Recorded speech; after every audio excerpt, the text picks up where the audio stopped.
সর্বশেষ যে লোকটা জান্নাত যাবে তাকে আল্লাহ তাআলা জাহান্নামের আগুনে পোড়াতে পোড়াতে ছাই বানিয়ে দেবেন। আল্লাহ বলবেন, জিব্রাইল যাও একটু দেখো, একটা মাত্র সেজদা দিয়েছে আমাকে, এরকম কাউরে পাওয়া যায় কিনা, পাটি চালান দিয়ে দেখো পাওয়া যায় কিনা।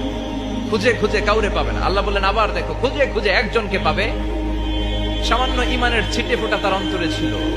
আল্লাহ বলবেন, যেহেতু ছিটে ফোঁটা আছে, অনেক মায়ের খেয়েছে, ওকে বের করে জাহান্নাম থেকে বের করে একটা নির্ধারিত দূরত্বে রেখে দাও, রেখে দেওয়া হবে। কিন্তু জাহান্নামের আগুনের লেলিহান শিখাতে তার গা ঝলসে যাবে।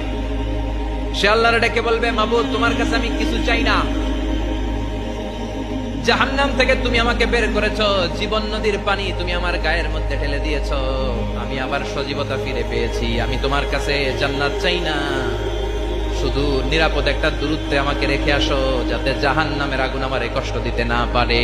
আল্লাহ, আমি কিন্তু তোমার কাছে